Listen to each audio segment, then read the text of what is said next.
Me parece.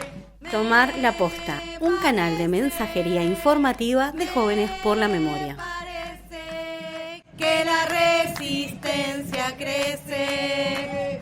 Entérate de las noticias sobre los juicios de lesa humanidad y la actualidad en materia de derechos humanos en estos minutos.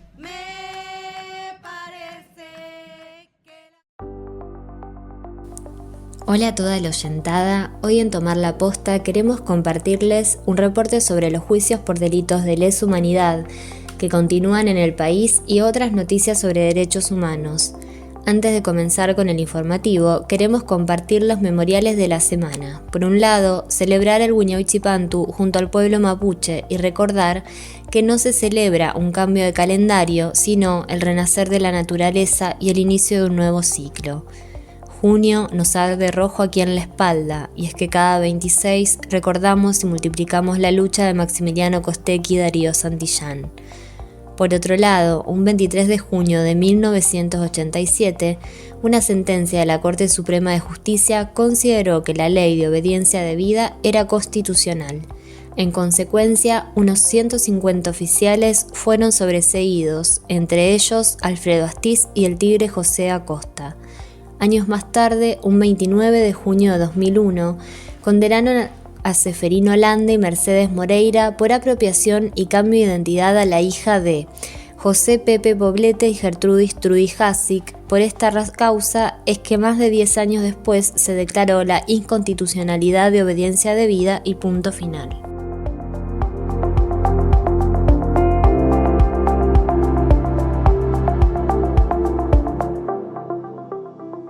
Ya se fijaron las fechas para el juicio 9 de lesa humanidad que se está llevando adelante en nuestra región, conocido como la causa Ferrari.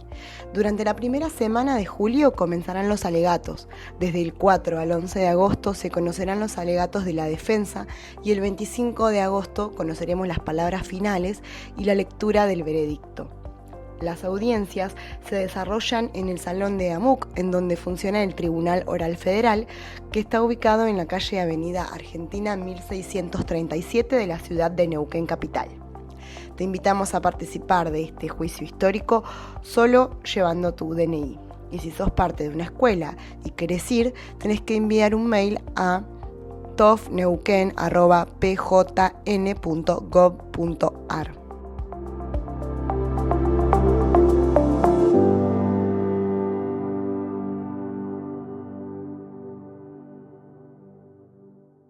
Si querés saber más sobre el juicio, podés consultar el nuevo material político-pedagógico de Jóvenes por la Memoria.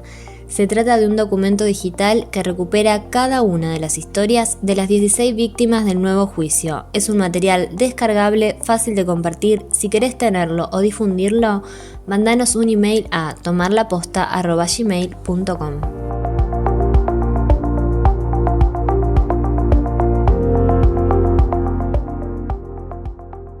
En el resto del país continúan los juicios por delitos de lesa humanidad.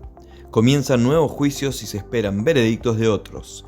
Sobre el juicio por la verdad que investiga la masacre de José León Suárez, se confirmó que los fusilamientos son considerados crímenes de lesa humanidad.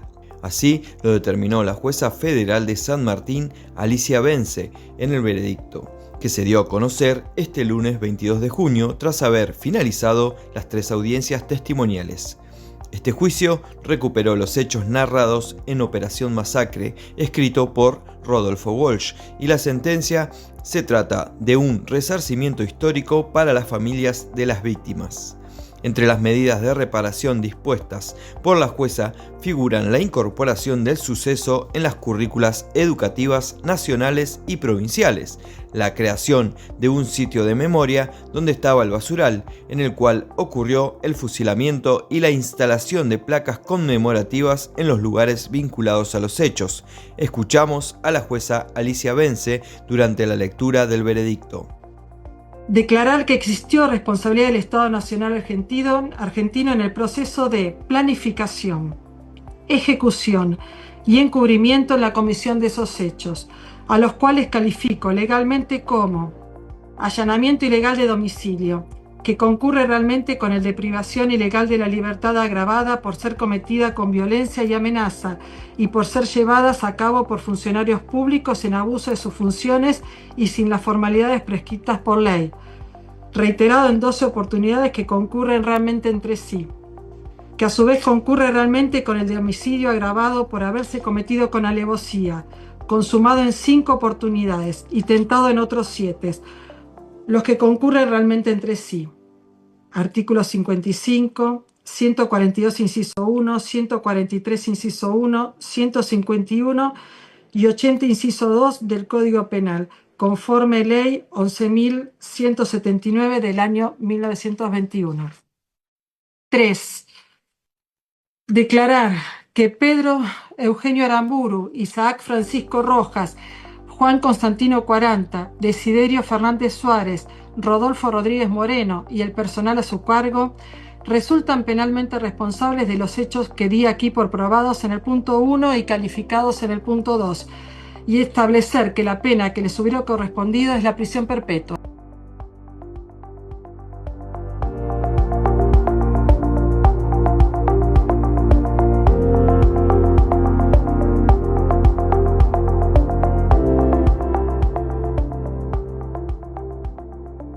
En cuanto al juicio masacre de la calle Corro, declararán ex conscriptos testigos presenciales de los hechos. Recordamos que el juicio comenzó hace poco y aborda los hechos ocurridos el 29 de septiembre de 1976 por la mañana, cuando un operativo militar conjunto entre el Ejército, Gendarmería y la Policía Federal rodeó la casa de calle Corro 105 en el barrio porteño de Villaluro, y en aquellos operativos comunales resultaron asesinados Vicky Walsh, José Coronel, Alberto Molina Benuzzi, Ismael Salame e Ignacio Bertrán. Los imputados son Guillermo César Viola, Carlos Alberto Orihuela, Ricardo Grisolia, Gustavo Antonio Montel, Héctor Eduardo Godoy y Danilo Antonio González Ramos, oficiales y suboficiales a cargo de esta masacre.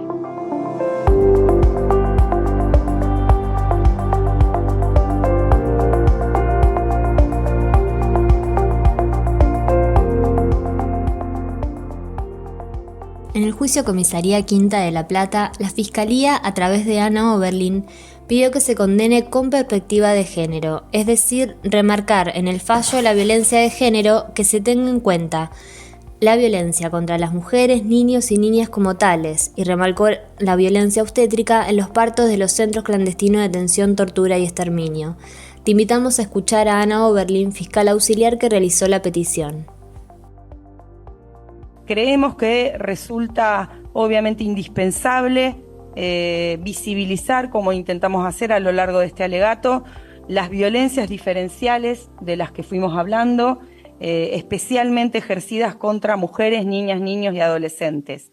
Consideramos que estos hechos, por un lado, deben analizarse desde una perspectiva interseccional que permita advertir como determinadas condiciones de vulnerabilidad, particularmente el género, el embarazo, la maternidad, la edad, niñez y adolescencia, incidieron de manera decisiva en las violencias desplegadas por el aparato represivo.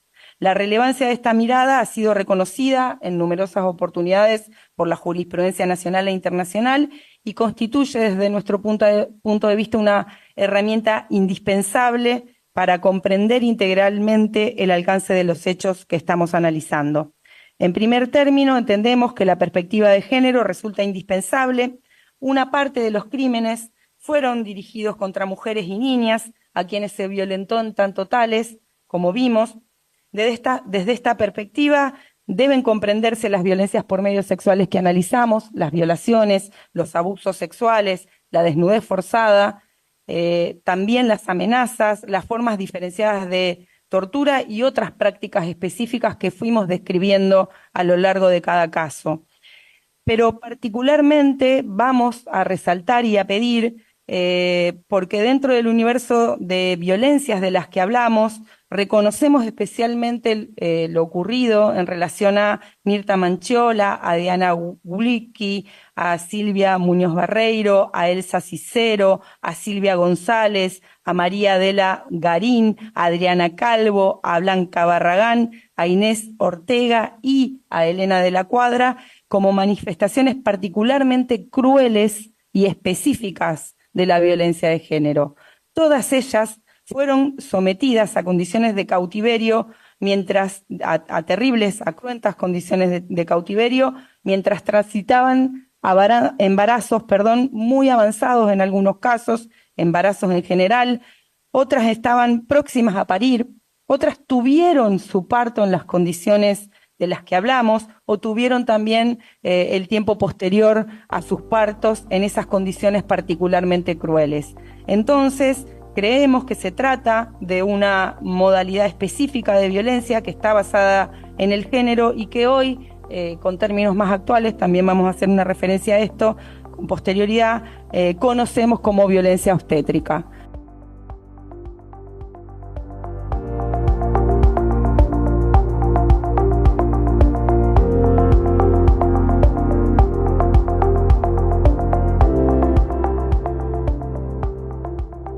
Asimismo, en este juicio de La Plata, la Fiscalía pidió reconocer a las infancias como víctimas del terrorismo de Estado. También pidieron que se inste a garantizar el funcionamiento del Banco Nacional de Datos Genéticos.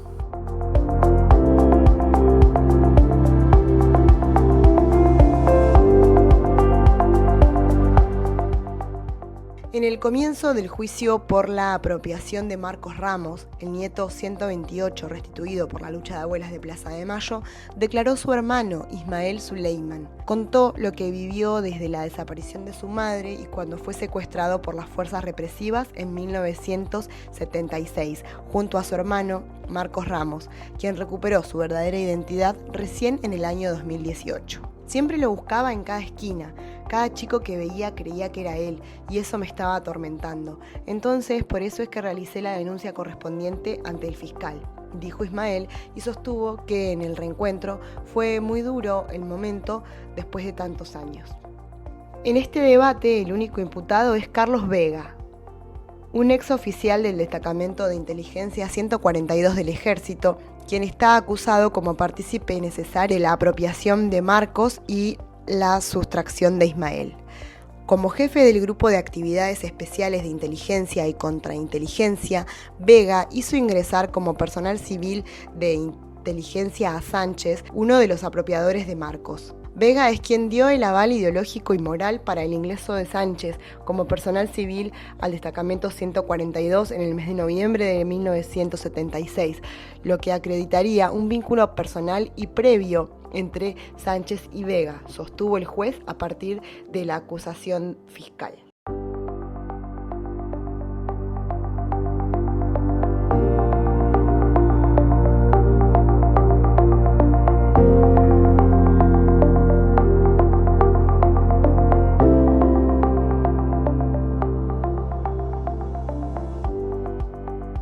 El equipo argentino de antropología forense identificó los restos de Horacio Alfredo Ibarra Britos, conocido como Ñato, y su familia pudo despedirlo.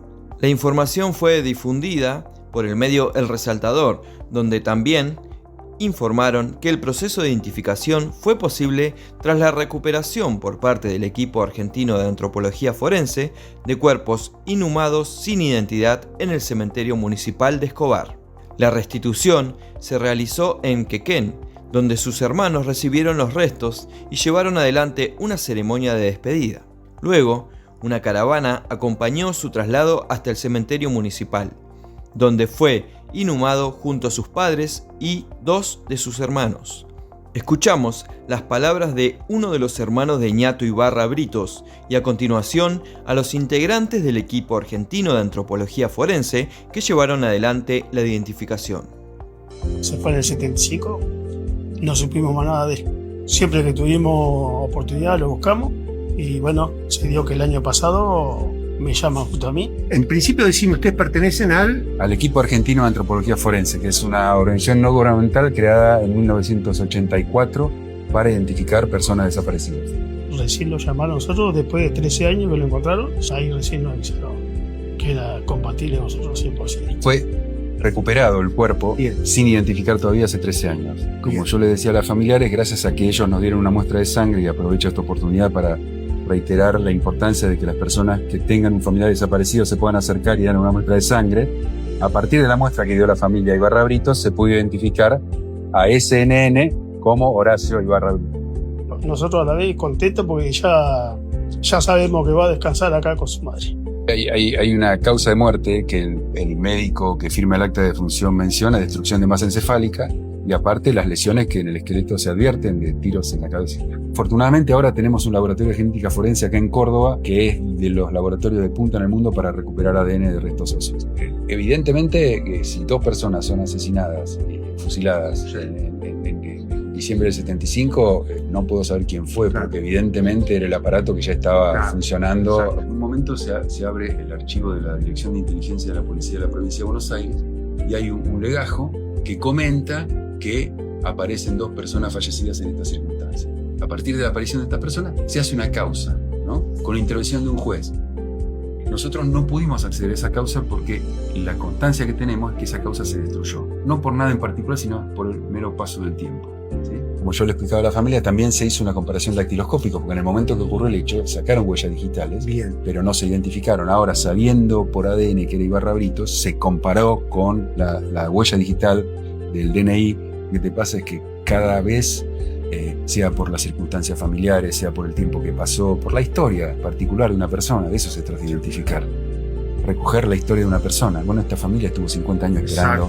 Nosotros hemos recuperado restos en distintas circunstancias que son restos de personas indudablemente víctimas de la represión clandestina, que no están identificados, y alguien tiene una persona desaparecida, se comunique con el equipo de antropología, se le saca una muestrita, una gota de sangre, esa gota de sangre se secuencia y se compara con los restos de 800 personas que nosotros tenemos recuperadas y que no están identificadas por la falta de la muestra familiar. Le hace muy bien a las familias y le hace muy bien a esta sociedad que las cosas no queden como las dejaron.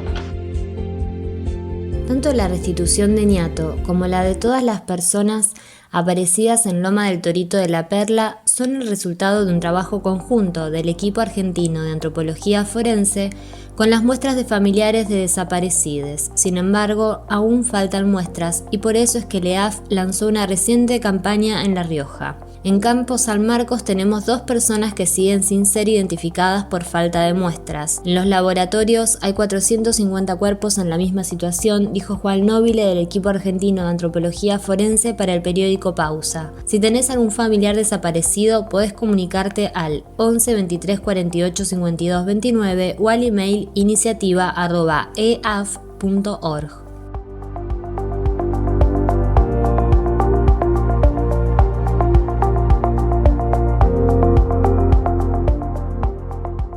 Ya está disponible el mensuario número 253 de Abuelas. Esta edición contiene la editorial llamada El pueblo cerró filas en torno a la memoria, la verdad y la justicia. Es momento de unirnos y escucharnos. Una serie de noticias breves, toda la descripción del fixture con memoria, es decir, una guía de partidos que invita a seguir nietos y nietas apropiadas durante la última dictadura. Este mes también podés enterarte todo lo relacionado al Banco Nacional de Datos Genéticos, cuáles son los nodos de red por el derecho a la identidad que existen en las distintas regiones del país, homenajes y entrevistas y despedida al Indio Solari. Para eso te invitamos a leer completo el mensuario en www.abuelas.org.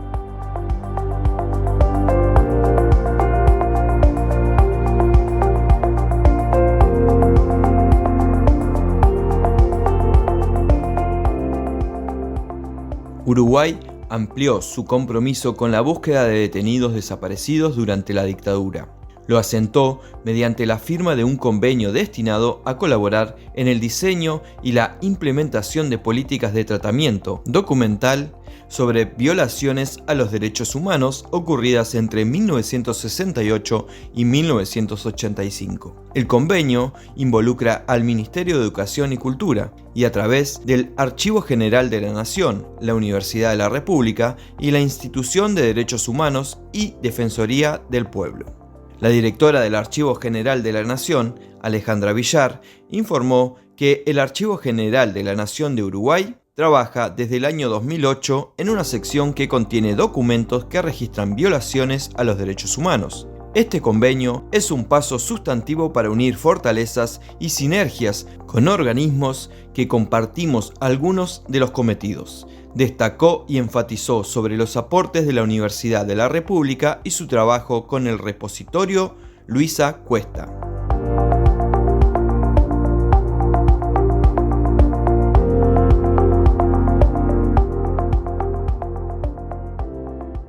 Se presentó el documento La Tierra no se vende, se defiende. Se trata de una iniciativa de organizaciones y ciudadanos que expresa su rechazo al proyecto de ley que propone eliminar los límites de la propiedad extranjera en tierras rurales. El documento reúne un apoyo de al menos 50 instituciones educativas, políticas, de derechos humanos, sociales y eclesiales. Además de que se inició un amparo desde la Defensoría del Pueblo de la ciudad de Neuquén. Escuchamos a Santiago Aricio, uno de los referentes de la campaña, quien fundó la cooperativa campesina que nuclea a 500 campesinos y campesinas del norte de la provincia de Neuquén.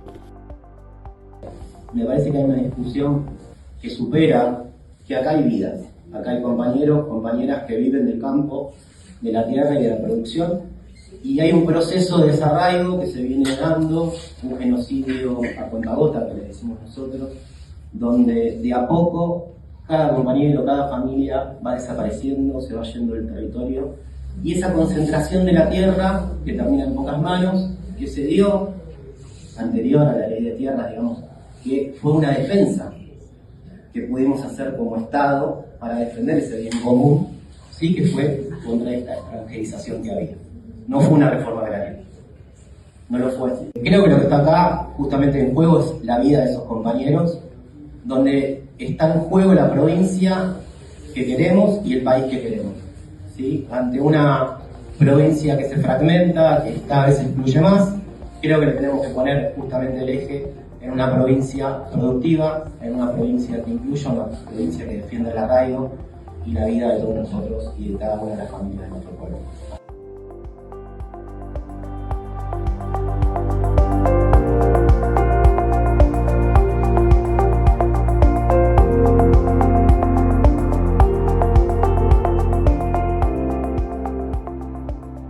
Nos despedimos hasta el próximo Tomar la Posta, un recorte informativo de Jóvenes por la Memoria.